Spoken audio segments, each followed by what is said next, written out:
किसी ने बड़े कमाल की बात कही है। भगवान से एक मांगोगे भगवान 10 देंगे। हेलो दोस्तों, मैं आशीष झा। कहानियों की सफ़र में इस बार भगवान धन्वंतरी की पूजा के विषय में चर्चा करेंगे। कार्तिक कृष्ण पक्ष की त्रयोदशी तिथि के दिन धनतेरस की पर्व पूरी श्रद्धा और विश्वास के साथ मनाया जाता है। इस बार धनतेरस की पूजा 29 अक्टूबर को है। धन्वंतरी के अलावा देवी लक्ष्मी और धन के देवता कुबेर की भी पूजा करने की मान्यता है।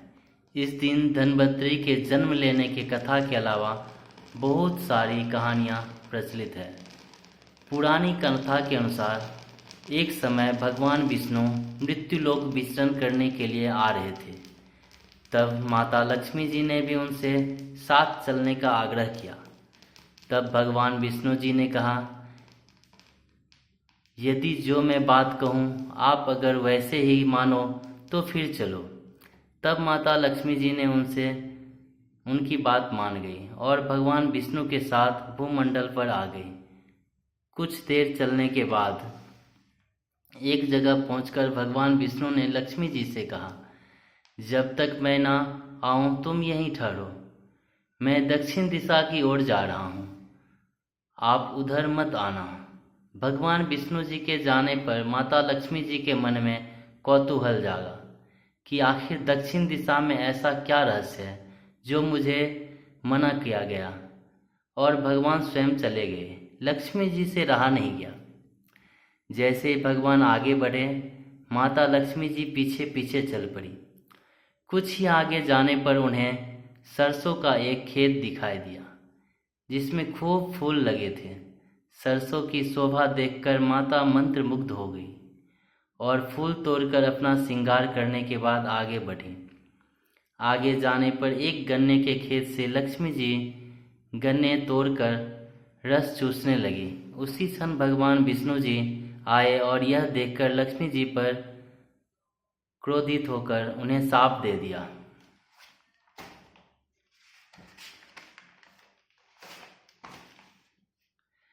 कि मैंने तुम्हें इधर आने के लिए मना किया था पर तुम नहीं मानी और किसान की चोरी का अपराध कर बैठी। अब तुम इस अपराध के जुर्म में इस किसान के 12 वर्ष तक सेवा करो। ऐसा कहकर भगवान उन्हें छोड़कर क्षीर सागर चले गए। तब से माता लक्ष्मी उस किसान के घर रहने लगी। एक दिन लक्ष्मी जी ने उस किसान की पत्नी से कहा, तुम स्नान कर पहले मेरी बनाई गई इस देवी लक्ष्मी का पूजन करो, फिर रसोई बनाना, तब तुम जो मांगोगी मिलेगा। किसान की पत्नी ने ऐसा ही किया। पूजा के प्रभाव और लक्ष्मी जी के कृपा से किसान के घर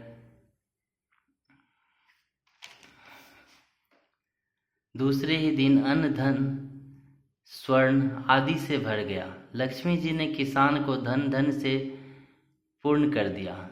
फिर 12 वर्ष बाद लक्ष्मी जी जाने को तैयार हुई। भगवान विष्णु माता लक्ष्मी जी को लेने आए तो किसान ने उन्हें भेजने से मना कर दिया। तब भगवान ने किसान से कहा कि इन्हें कौन ज्ञान जाने देता है, यह तो चंचल है, कहीं नहीं ठहरती। इनको बड़े बड़े नहीं रोक सके। इनको मेरा शाप था, इसलिए 12 वर्ष तुम्हारी सेवा कर रही थी। तुम्हारा 12 वर्ष सेवा का समय पूरा हो चुका है। किसान हठपूर्वक बोला कि मैं अब लक्ष्मी जी को नहीं जाने दूंगा। तब माता लक्ष्मी जी ने कहा, किसान तुम मुझे रोकना चाहते हो, जो मैं कहूँ वैसा करो। कल तेरस है, तुम घर को लीप पोत कर स्वच्छ रखना, रात्रि को घी का दीपक जलाकर रखना और सायंकाल मेरी पूजा करना और एक तांबे के कलश में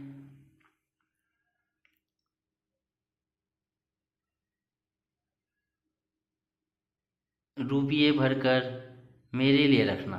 मैं उस कलश में निवास करूंगी, किंतु पूजा के समय मैं तुम्हें दिखाई नहीं दूंगी। इस एक दिन की पूजा से वर्ष भर तुम्हारे घर से नहीं जाऊंगी।